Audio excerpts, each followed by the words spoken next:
Thanks for the support as a channel member, Rob Pontin. Yeah, I'm starting to feel like I might be job hunting again this summer. Not even for the reason that we all thought it would be 2 or 3 episodes in.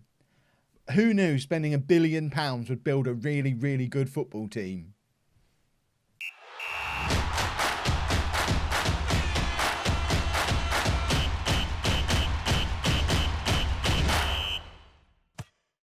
Hello and welcome to Club 5, Part 7 of Non-League to Legend. I'm Kevin. Coming up on today's episode, we have the second leg of the Champions League quarter-final against Arsenal. That's an Arsenal that we beat 6-0 in the first leg. We're good at football. Talking of the Champions League as well, not that I want to get too overexcited about it, but there's 4 teams left in it. Tottenham are one of them, and things are shaping up for a Tottenham-Bayern final. Assuming we make it past Arsenal, and then Atletico and Tottenham can make it past either Barcelona or Man City. It's like it's scripted. It feels written in the stars that it's going to be Tottenham versus Bayern Munich in the Champions League final. That's a Tottenham team who are probably going to win the Premier League, a Bayern team who are looking good for a Bundesliga win. Yes, we're still second, but that's just because both us and Dortmund are so much better than everyone else in this league that we're just waiting until we can play them and beat them. Until then, we're just going to both keep on winning. That certainly seems to be the way of things at the moment. So I am feeling confident about a Bundesliga win, and I'm starting to get excited at the prospect of facing Spurs in a Champions League final. I realise I'm getting massively ahead of myself, and I could look like an idiot in 15 minutes' time after these 2 matches, because both of those things could be off the cards. But it seems unlikely with that run of form. Dusseldorf we beat 6-1, and we beat Mönchengladbach 7-0, Arsenal 6-0, Hoffenheim, who are our closest challengers, a comfortable 2-0 away win. We're just good at the footballing, and we've got almost certainly a Champions League semi-final on the horizon and the big Bundesliga decider against Dortmund. There is exciting times ahead here at Bayern Munich. But first, we have to go to the Emirates and make sure we can defend our 6-0 lead from the first leg. Imagine if we don't. Just imagine if we don't. Should I be going there and attacking? What does my coach report say? They're not even telling me to stop attacking for this away leg. I think I'm tempted to ignore them. You know what? I'm not going to. I'm going to go there and attack, and if we concede early, we'll drop back to balance, and if we concede again, we'll drop back to cautious.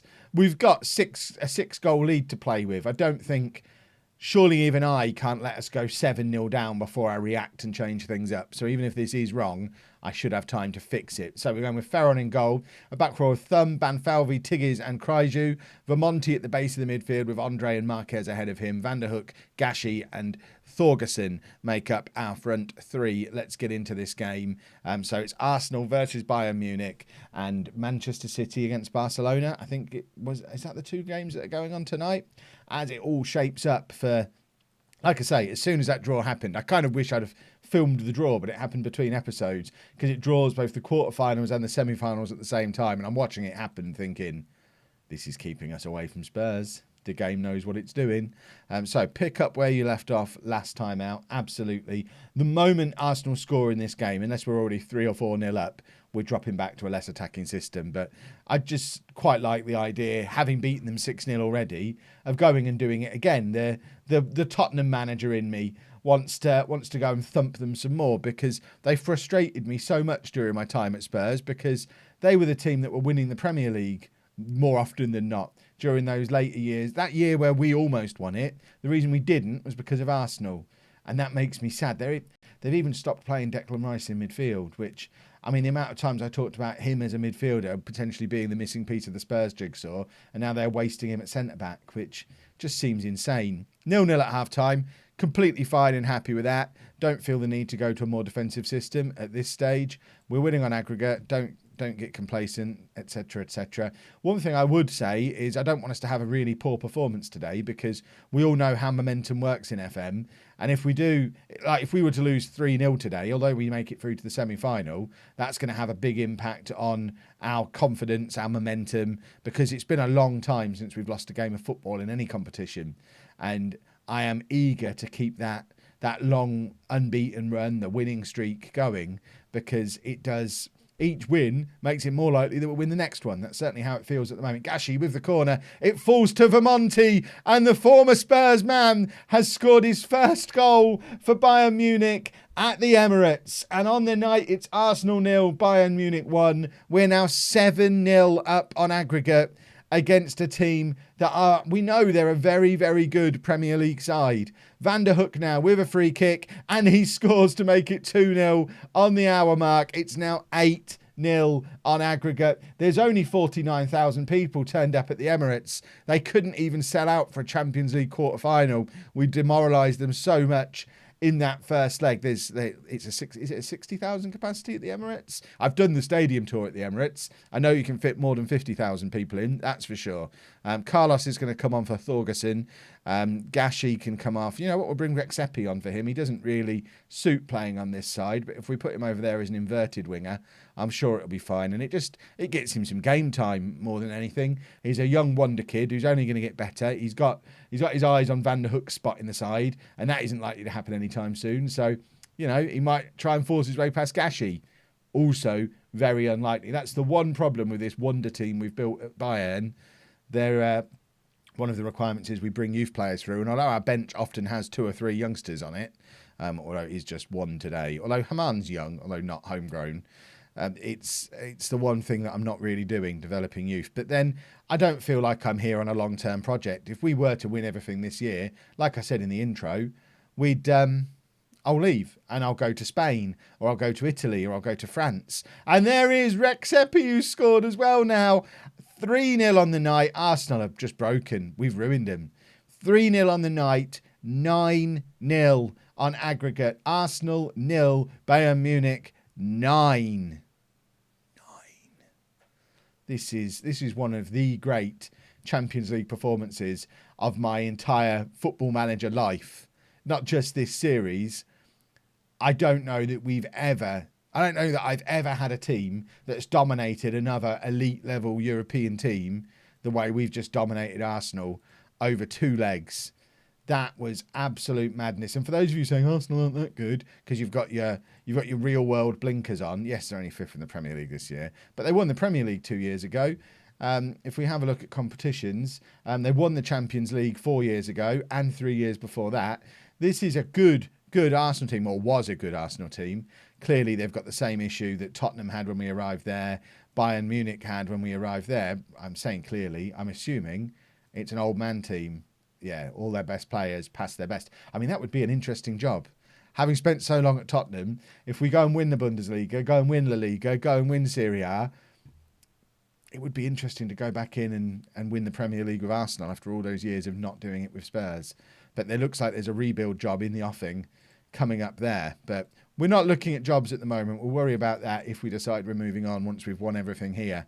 Which again, stop getting ahead of yourself, Kev. You might not win everything. But we are now playing Atletico Madrid in the semi-final. So tomorrow's episode is already sorted. Dortmund in the Bundesliga, Atletico in the Champions League semi-final. How is that for a must-see episode? And again, this is a very good Atletico team who very recently were kind of dominating in Spain. They've not been recently. They look like they're another team potentially on the decline, potentially for similar reasons. Barcelona utterly dominating La Liga this year, having already won the title. And again, it's the same old story at Atletico. This is what we're seeing. They've got Caio George there. This is what we're seeing throughout the entire series, really. These big super teams that dominate just aren't getting threshened up with young players by the AI, which is why we had to come in and do it at Bayern. And I think there are going to be a number of juicy jobs around Europe available to me as and when we complete our task here at Bayern. Because, you know, there's no point winning everything every year. That's boring. We'll win everything here, then go and do it somewhere else. Oh, I'm getting so excited. We're going to do a proper expedition of gold this year. Well, this is interesting. We have now confirmed our Champions League qualification, and it's going to be very interesting to see what kind of budgets we get after all the money we spent this year, because obviously we're now going to have to start repaying some of those players that we bought on the Never Never with our £400 million transfer debt. So what do we reckon? I would be surprised if we didn't get £100 million again based on the bank balance. But just as equally, it could be 20 million, and I couldn't really complain because it's not like we need anybody. So budgets for next year are flipping heck. Do I really want to leave this club? A £298 million transfer budget. Some of the biggest complaints people have got about the lack of realism in this is that Bayern don't spend loads of money in real life. They might not at the moment, but clearly this version of Bayern in the future, we're like 12 years in the future, have decided to change all that, and they are going spending a £300 million transfer budget. If we don't win everything this year and I stay, we could conceivably do another £1 billion summer. We wouldn't need to. I don't need £300 million to spend this summer. We could just go and sign Keith Crown. Make it the one signing. One moment. 27 years old now. Would he actually get in our team? Not as good as Gashi. Not as good as Thorgerson. Not as good as Van der Hoek. So he'd be a very expensive backup player. But we know how good this boy is. And I've never got to manage him at club level. But that feels a little bit like bringing Jadon Sancho into Spurs. He's a little bit older. Not quite as good as what we've already got. We won't sign Keith Crown. I'm not going to stay. I'm going to win everything and leave. Forget about the money, Kev. Forget about the money. So a few changes being made for the Nuremberg game then, largely because of suspensions. Krajju and Tiggy's both suspended for this game. Dombrowski's still injured, so Leo Guerrero is going to have to play at right back in a bit of a makeshift back four. Thum, Haman, Banfalvi and Guerrero. Still a very, to be fair, that's still a back four I spent £500 million on, I should think. So Thum cost us 60 million. Haman cost us 80, so what's that, 140. Banfalvi was 160 on his own, so that's 300. So it's a £360 million back four that I'm describing as makeshift. Vermonti continues in front of them with Andre and Lust both coming in midfield just to freshen things up a little bit. And likewise, Antonio Carlos is coming in to play on the left-hand side just to give Van der Hoek a chance for a little bit of a rest as well. Dortmund have already played their game in this round of matches and won it, so they're back to being 5 points ahead of us again. This is our game in hand, so very, very important that we come away with 3 points. But we should. Nuremberg, how do we say it? Nuremberg. If we play our game, we'll win. You're all very capable. I think that's fair. That's exactly what we look to do. But this started down in a relegation battle. Pretty much already gone. I don't think they're mathematically gone yet, but they're very close. So they're a team we definitely would expect to be beating and hopefully can go and beat. Because if a draw here and all the excitement of this episode just dissipates, because a draw here and we're not winning the Bundesliga because no one else other than us is going to beat Dortmund. So there is pressure on every game at the moment, so much so the game's even recognised it because it told me to do a team meeting before this game, even though it's not a title decider. I don't know that I've ever had that before for a game that actually doesn't mean anything in and of itself. It just keeps us in the race with, 4 games to go. So there's obvious pressure on this game. And now Nuremberg with a corner. It's cleared by Vermonti to Lust, who's looking to get a counter-attack going. There's Thorgerson on the break. There's nobody up supporting him. He's trying to hold the ball up. Plays Gashi in beautifully. That was sensational play from Thorgerson. Deserved better. Deserved a finish from Gashi. But it was an excellent counter-attack. And now we've got a corner. It is Gashi to take. Corner comes over looking for Haman and he heads well over. That's a poor header from Haman. And we really should have gone 1-0 up at some point during that move, whether from the initial break or from the effectively free header that Haman had from the corner. And it's now Nuremberg with the ball again, but Guerrero wins it back, finds Gashi across to Vermonti and Lust. Andre looking up, trying to look for someone on the overlap, but then realising it's Leo Guerrero playing out there, and he's not going to do what Dombrowski or Krajju do, although he's charged off attempting it at the moment. Gashi has got Guerrero on the overlap, decides to go it alone, and once again misfiring a little bit from Gashi, and we need to be better than that in the second half. A draw here, absolutely not good enough. So let's assertively say I'm not happy with the performance, because I'm not. We need to win this game. This would be such a disappointing way to bottle things when everything is lining up lovely for us. I imagine that's Bergkamp's son, Bergkamper. Nice. Oh, come on now. Let's get creative. We have got some of our bigger names on the bench who have goals in them, but this is going to be a very disappointing way to bottle the league.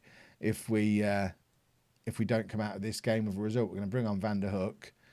We're going to... What else have we got? Who have we got who's going to come on and change this game? Marquez has always got a goal in him, so we're going to bring him on and play him there. And that, along with some passion, let's have 10 minutes of passion to try and win the Bundesliga. I'm going to be so very disappointed after everything I've said in this video if we don't grab a goal in this match. Who can we push forward? I'm going to take off Vermonti, I think, and push someone up into this gap. But who's the man to push up there? In fact, I'm not going to do that at all. I'm going to bring on Del Bueno and push Gashi up front. So Gashi's going to go up front alongside Thorgerson. Del Bueno's going to go out there. And we'll stick him there doing that. Very attacking. We've got to win. I know very attacking rarely works, but still, we need to win this game. Van der Hoek with a free kick from deep. And I thought that had snuck over the top of the goalkeeper. That would have been a really dirty way to get the win, but I would have taken it. I'd have absolutely taken it. I'm desperate to demand more as soon as I get the opportunity. Guerrero charging down the right-hand side. He's been a backup centre-back all his career. Can he now make his name as a right-back? It's a lovely cross from Guerrero. And Van der Hoek scores. And that is a hugely important goal. We're going to drop back down to just the normal attacking mentality now. That was massive. What a cross from Guerrero.